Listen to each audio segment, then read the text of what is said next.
But we'll get to Breaking Bad in a sec, and that set up my next point, which will be a roundabout way to get back to Breaking Bad. But I just wanted to talk about the idea that villains now always have plans. And if you watch anything old, pretty much anything, a lot of things pre-2000, the plans are very straightforward, and you always sort of see what they're doing and you know what's going on. But now we're being kept in the dark a little bit when we watch movies. We don't know the villain's plan from start to finish. And for a lot of the movie, they are one step ahead of us and the protagonists. And so the three easy big examples from blockbusters in the last couple years are the Joker in The Dark Knight, Loki in The Avengers, and Javier Bardem's character in Skyfall. Silva, that's right.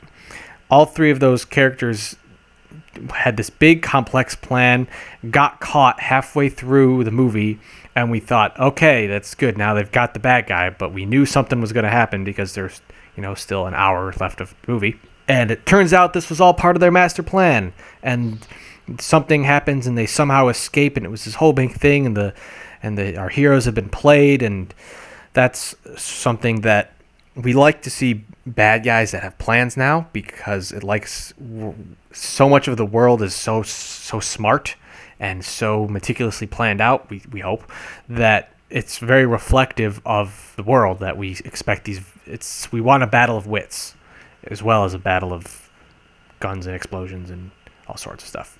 Yeah, and I think that people want a villain, like they feel more evil if their reasoning and their plans are more complicated than like, I'm just going to use a nuke to destroy the world. It's way more believable in that sense, I think, too, if they have a really complex plan, because if you can't figure out what his plan is, then there's reason to believe that the protagonist can't figure out what his plan is. Right. And that's what keeps you going, as opposed to like an audience who's already figured out what the bad guy's plan is, and you're just waiting for the protagonist to figure it out so you can get on with the movie, Mm-hmm. Or you have a really interesting case like NBC's Hannibal, where the villain is always one step ahead, always, but you get the impression that the protagonist has the ability and potentially already knows what the villain's plan is, so he's actually one step ahead of them. But it's always playing with, who knows the most and who knows each other better psychologically, and watching that play out is really fun, because both the protagonist and the villain know more than you do, so it's a fun way to play with the audience. Right. And that sort of, like everything, has spilled over into television now, and I think that was one of the reasons why Breaking Bad, especially towards in its later seasons, became as popular as it was and as beloved as it is, because it became a true battle of wits.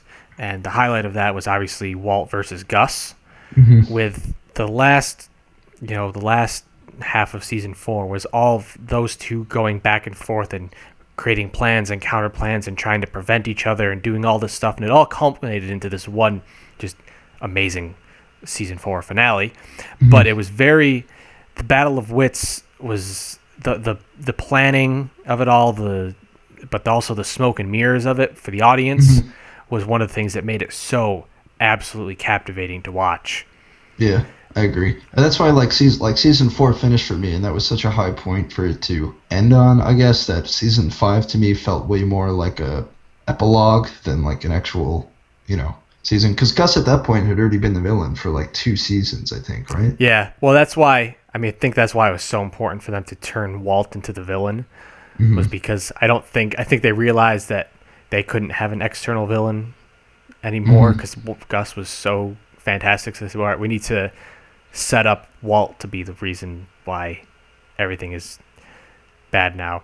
And then you have scumbags like me who supported Walt until his very last breath. I think Walt was way more...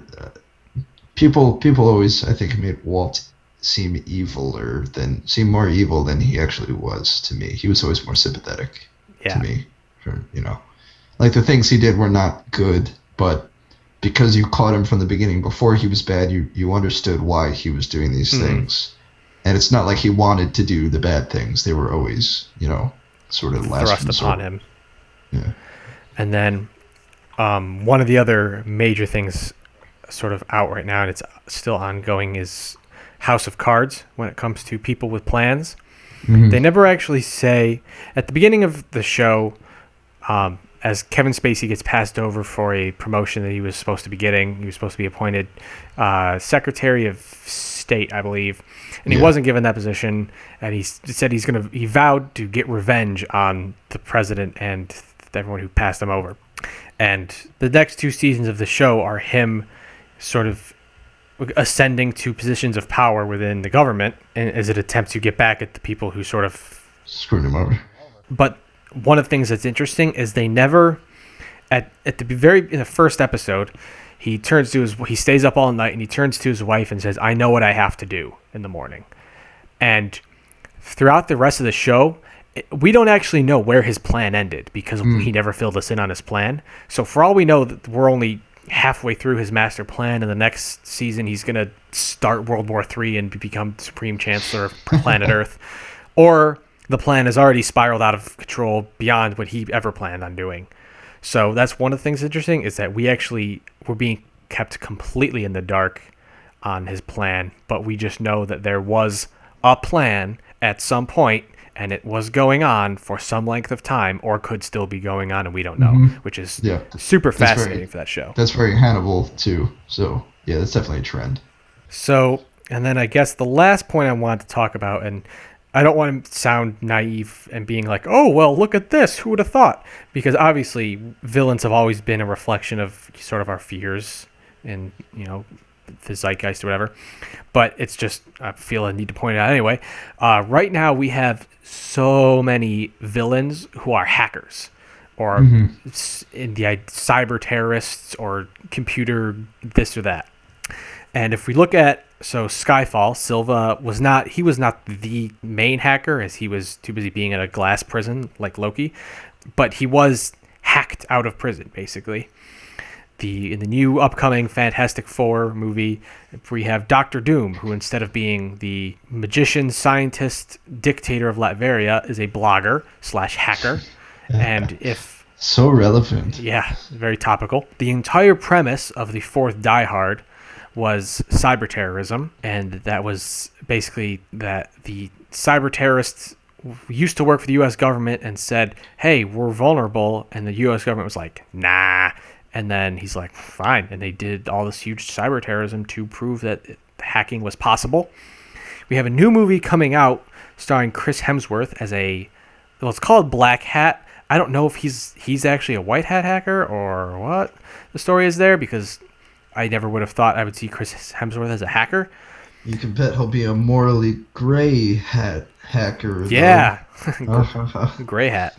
So I think this has been a long time coming. Hacking has always been a thing that Hollywood has liked to put in its movies, even when you go back to the movie Hackers. And you can even make the argument that a good chunk of that was in Jurassic Park. It's been all over the place, but now it's really started to up the ante because now people are starting to understand computers, so they have to really sort of make it a little scarier and a little more complex. And I guess complacency is a big part of it, which is why Live Free or Die Hard was actually pretty on the money with the hacking. It's because the government thought, oh, we can't be hacked, and the guy did it partially to prove a point. And that's extremely retroactively topical after Sony was hacked and all of their stuff was spilled on the internet. They never thought that would have happened to them, and it was done by North Korea. Never would have thought I'd say those words. But it's interesting how we've had this fear this whole time, and now that's really bred in the culture. And I don't really have any more points other than it's there and I notice it, which is really all that I had to say about that. But it's just fun to point out and talk about how, yeah, that's a big trend in all of our movies now, is that the bad guys are hackers who are one step ahead of us but have good motivations. Yeah, I think I think also that just goes with the villain's evolution over time with what we fear most, because we use computers all the time, so hacking is, I think, more irrational fear, but a fear nonetheless, as opposed to villains of like James Bond movies in the 60s where it's going to be your nukes and like stuff like that. It's The Cold so War, yeah. I think that also ties into whatever at the time people fear most is what your villain's going to do, and it's going to be something that the general public knows about but doesn't know enough about to Right. actually be able to call them out on something. When you read in a newspaper that Sony was hacked, but you don't know how that happened or what happened, everyone starts to wonder, could this happen to me?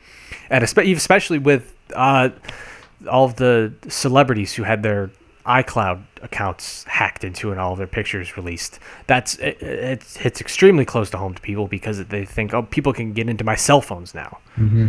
So it's definitely reflective of some just the general fears that we have, and it's fun to watch. But luckily, this is starting more conversations, I would say, than having a villain who flies around in space and blows up planets with a Death Star. I don't know. I think hacking is pretty boring as a villain motivation or plan. So you can't make it exciting. Like there's nothing special. At least if somebody's blowing up a planet, you get like the visual treatment. Somebody's hacking something. It's just somebody looking at a computer and being like. Well, I mean the visual representation of hacking is usually pretty not correct. Interesting, yeah, or remotely interesting. Like Skyfall was just a big like computer. It's a 3D rendering of the code. I'll unfold it. What was that? I think it was the movie was just called Hackers, where it was a mid 90s, early 90s movie, and it thought hacking was a kid using a joystick walking through a maze, and Yes. that a firewall was like skeletons and zombies that he had to avoid. And there were warnings saying, "You are hacking into our system. The police will be called in 3 minutes unless you get to the finish and successfully hack it. In which case, hey, good job, man. You beat the system." So. And then there's that one movie that I don't know if it was hackers or what, but it was that one film that combined hacking with like nuclear warfare or something. Oh, War Games. War Games, yeah, there we go. So there we go. It combines two recent fears: computers and the end of the Cold War. That is your quintessential like 80s yeah. like fear movie. Yes. Yeah. 1983. Yep. Matthew Broderick, right? Yes. Yep. Nice. You know your War Games. Yeah. It was referenced in the most recent Captain America movie too, which was It was great.